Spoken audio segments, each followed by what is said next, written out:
What's going on, my broskiis? My name is Toadskii, back again, here to bring you guys yet another One Piece Treasure Cruise video. And today, we're going to be making a video in regards to just reflecting about 2023 in general, about all of the Sugo Fest exclusives that have come out in 2023. And I want to just pick a couple of them, probably like a top 5 list, of the legends that I loved the most that they released throughout 2023. Of course, out of all of the years of Treasure Cruise, I believe this year has had the most legend releases out of any year thus far. Correct me if I'm wrong about that. I'll have to talk to Pappy about that one. He would know all about it. But yeah, there's been so many legends released. Some good and some definitely not so good. But today I want to give respect to the characters that I found throughout the year to have released that have been really, really good. And as I said, I want to just pick out a couple of them, give some respect to them, and then we'll move on. Of course, I don't know how long this video is going to be, but I know that there's definitely a fair few legends in this year that have come out that have been awesome. And definitely let me know down below in the comment section which legends this year, what's your top 5 favorite legends to release in 2023? Now look, it doesn't have to be the best legends ever. We all know Gear 5 is probably the best legend that's released this year, but there's still a lot of other legends that aren't as good as Gear 5 that are still really good.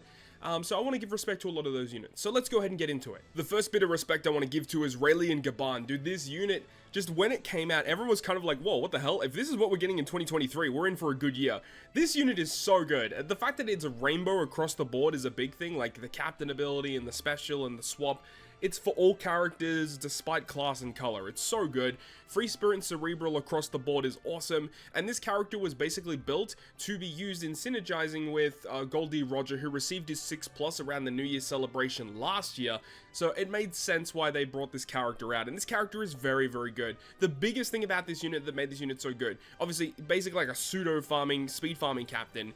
Great multipliers on release. Dex and Psi slots beneficial, obviously nice. But then this, removing 10 turns of attack down. There's really not a lot of legends in the game that can remove attack down. There's only like 3 legends that come to mind straight away that do it. You've got this guy, K-Dad, and then Frankie Tanky. I think those are the only 3 that come to mind. There's probably a couple that I'm missing there, but not many characters do it. So the fact that you have this unit that is like a rainbow unit that does this, and not only provide this ability to remove attack down as a captain, but then you have their switch ability to remove special bind on themselves, removing bind and paralysis by 4 turns with a 4 swap, super swap. So good. And then an overrideable attack boost, which was the first introduction, I believe, of overrideable buffs, and also provided a chain boost, and then removing special bind with his special as well. Rainbow orb boosting effect. He has other effects too, but no one really cares about all that. Rayleigh Gaban, you got to give massive respect to them, one of my favorite legends in 2023. 2023 came with the introduction of Rush Sugo Special, and Sanji brought this mechanic into the game, and while I do think Rush Sugo Special is really nice, I would love to see more characters with this ability in 2024 moving forward, and I'm sure, I don't really know obviously, but I have a feeling that we will probably get one for New Year's. Hopefully we do get one. But as for Rush Sugo Sanji, not just introducing the new Rush mechanic, but the character himself is really strong. You know, obviously Dex and Free Spirit, good class and type combinations. Captain ability, amazing speed farm captain. Great multipliers reaching up to 5.75. You have overhealing as well. If you attack with type advantage, you get recovery slots. Even if you're not using his captain swap mechanics, using him as a natural captain is still very good. But then you have this amazing special where you remove Rainbow Shield and Blue Shield by 7. You change slots into recovery. You get a massive chain boundary, and then you get base attack boost, and then you get the captain swapping, which you can negate with his superclass special. You can turn off your captain swap. You get healing. You also get the chain addition. So this character by himself doing chain boundary and chain addition, and because he has a special that does a base attack boost, he can actually have support Red Recruit Brook from Film Red attached to him, which gives chain multiplicative buff. So you can have one character combo by himself, removing, or not really removing, but giving you a lot of these chain buffs by himself with a full board of slots, whilst also granting superclass to the Free Spirit. So yeah, this unit is just godly. He has a very usable support as well, and you cannot disregard that Rush Sugo special, giving massive buffs to Strength, Dex, and Quick. Hasn't really seen a hell of a lot of play after his debut, so hopefully we see more of this becoming more and more useful as things progress. And you cannot disregard his Rumble useness, not only just as a GP leader, but his usefulness in Free Spirit squads this effect is just really, really strong. The 30% CT reduction, so you're just getting your specials back really quickly. And then you obviously have this amazing rumble ability. So Sanji, definitely one of my favorite legends that have released this year. Great in all facets of the game. I was so looking forward to them introducing Alber into the game as a Sugofest exclusive, and they did not disappoint with his introduction. One thing that I am a little bit pissed about with this unit is that he does not have Rush Sugo special, and I think if he did, it would have synergized amazingly with that int-driven Beast Pirates crew team that they were so heavily pushing throughout the year. But you know, disregarding that, the unit is amazing across the board, and as we talked about in the Good, Great, Perfect award show, I think he was widely considered to be the best general release legend this year. So not a restrictive legend, so a legend you can pull on any red ticket. This was the best one released this year according to the player base, and I kind of agree with them. This unit's amazing. Int-driven powerhouse, and then you got this captain ability where he's got, you know, great tap timing multipliers. You got an HP boost. You change recovery into Wano, so despite not having the healing mechanics, you just get more damage. And then this really cool ability that no other character in the game has. Bind Despair, Special Bind Paralysis, Special Reverse, just basically anything that affects Alber himself is removed completely. Of course, they introduced some new mechanics, such as the silence tap, where you can't swipe on the character, like that obviously is not counted, and I think other stuff like orb blocks and all that doesn't count. But any debuff on the character itself, Bind Despair, Special Bind Paralysis, just all of these effects you just remove, and it makes things a lot easier, just having him as a captain. And then you've got his super type. If you do use him as a captain, you get the 1.5 chain multiply growth rate. You also get the ability to change his own slot into recovery, and if you use him as a captain, that recovery slot is transformed into a Wano slot. And then the special ability to remove 2 turns or give Driven Powerhouse minus 2 turns of cooldown with the special bind. So if you use him as a captain, you don't have to worry about, you know, special reverse mechanics being an issue, because if you use him as a captain, he resists special reverse. So you can use him to deal with special reverse and special bind at the same time. Not many characters remove these 2 debuffs at the same time, and he does that, and you can use it as a captain as well, which makes it even better. He does really good damage. He changes all slots into whatever slot this character has. So if you use his super type to get a Wano slot, you can get your whole crew a Wano slot. And then if you got a Driven Powerhouse captain, you get a huge chain multiplier buff for 1 turn, and it prevents buff clears, so you cannot remove it with your own buff removal, the enemy cannot remove it. But then if your crew has attack, orb, and chain addition when you launched the special, which was like nerfed a little bit later on, which I don't really like, but then you can get a base attack boost and tap timing chain growth rate. So this character can do all of these different chain buffs at once.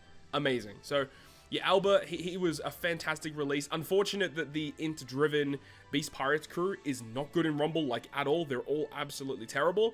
But in normal content, there's some of the most fun characters to use, very powerful, and great for removing debuffs. Now, a character that I think a lot of people kind of overlook is Legend Momo. Now, we're not talking about the V2 Momo that came out just at the start of December. That unit no one really cares about. But this Momonosuke that debuted with Gear 5, dude, they couldn't have picked a better unit to debut with Gear 5, because both this and Gear 5, god tier units. Momo himself, good type and class combination, like pretty good attack boost across the board. You basically a cooldown captain, but also EXP boosting captain. And at the start of the fight, you launch his special, of course, and his special is very, very good. And he also just says that anytime you're inflicted with bind, you just replace it with extend attack boosts by 1 turn. So that was a new thing that was introduced in this year as well with versus Blackbeard. Introducing the effect to just remove a buff completely and change it into something else, and this character just does that, removes bind completely, so that's a wicked effect to have as a captain. And then that special, of course, which does really good damage for 10 turns at the end of every turn, so allowing you to get around resilience effects on the opponent. Also, really good utility, attack down and rainbow shield removal, and then the attack boost for multiple turns, and every time you tap with Wano, you can extend the duration of it with his captain ability, and then being able to generate that Wano slot for himself. And the super type generating more Wano slots and increasing attack buff. So when you use him as a captain, you can just have this massive attack buff for multiple different turns, huge end of turn damage, cooldown reduction, basically like V1 Kaido, but buffed, and then for slash and free spirit. Pretty cool unit, very, very powerful, and then also the ability to remove bind, as we've already talked about. This unit was one of the best legends to release this year. Now, I don't think you have to be Einstein to figure out that this is probably the best legend of the year, and I think at the moment is currently the best legend in the game, both talking about the 6-star and the 6-star plus of Gear 5 Luffy. I think that they knocked it out of the park with this unit. You had the initial debut, which of course a lot of people kind of disappointed about, especially with that Rush Sugo special. And then when they introduced this 6+, again, people were kind of disappointed.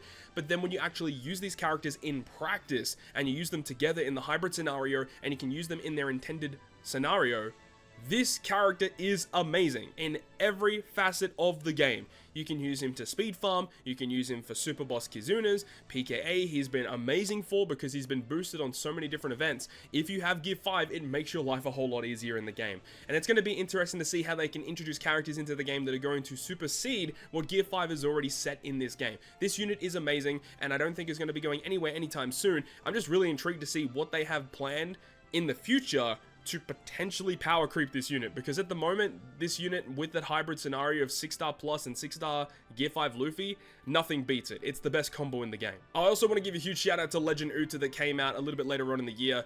I love this unit. I think they did a really good job with designing this character, and I love the turn progress activated effect that the Uta characters have been known for having. This effect is so busted because it gets around enemy interrupts, right? So this unit is focusing on shooter free spirit Sai, so that's already like a great start because all of those are really, really fun to use. And then you've got this really cool ability, removing 10 turns of despair, and also having overhealing in her captain is great. And then of course her super type, which can optionally remove captain swapping effects, which she has in her special, and then also removing special bind by 6 turns on herself, and then also guaranteed delay through immunity. And as for a normal legend, a regularly released legend, to have this ability in a super type is incredibly powerful. And then of course you've got her actual special guaranteeing her that tandem slot, which is put in a all block barrier. And then every single turn you just get this effect. So you get the effect of removing special bind, you also get the attack boost for free spirit and Sai and shooter, and then you basically get the buff again, and then that's for 3 turns, and then on the 3rd turn it gets buffed by 0.25, and then anytime the enemy removes the turn progress activated effect, you are still guaranteeing some sort of buff to activate. So that's the thing I like about this, is because number 1, getting around enemy interrupts, but number 2, if the enemy ends up removing it, you still get something out of it. Where if you just activate a 3-turn buff, you move into a new stage, the enemy removes your buff, you just lose everything. But this will still give you something, which I really, really do like. And the effect to just remove the special bind as well, that's a really useful effect. It has been useful in a lot of content when I've been opting to use this character. Sometimes opting to use this character specifically because it removes this amount of special bind and you're able to use it to get all of these buffs for multiple different turns. Uta's been a great character to have for sure. She's okay in Rumble, of course, but shooters are just, they're a little bit bad in Rumble. They need a little bit of help, that's for sure, but I think they've done a really good job with Utas. Looking forward to seeing if they do any more potential Legend Utas in the future, but I think for now they should give Film Red a bit of a rest. And that's pretty much it. So those are the legends that I have kind of highlighted as to the ones that I found the most fun using in 2023. Obviously, big shout out to Katakuri and Oven for being one of the most disappointing legends of the year, at least for me personally. I think many people would probably agree to that. So it is a bit unfortunate, but that is going to wrap it up from me, guys. Thank you so much for watching the video. And as I said at the start, you know, if you've got your own favorite legends in 2023, let me know. What were your favorite legends to use in this year, 2023, of One Piece Treasure Cruise? And I really hope you guys are looking forward to the New Year celebration as much as I am. I cannot wait to see what it's going to be. Of course, when we get information in regards to what New Year's is, I will be making a video giving you that guy's information like as soon as I possibly can, okay? So make sure to stay tuned, make sure to subscribe to the YouTube channel so you do not miss this info. Hopefully you enjoyed it. If you guys did, make sure to go ahead and leave a like, and if you want to stay up to date with all the content that I post, including more One Piece Treasure Cruise content, make sure to hit the subscribe button down below. On that, guys, I'll see you guys within the next video.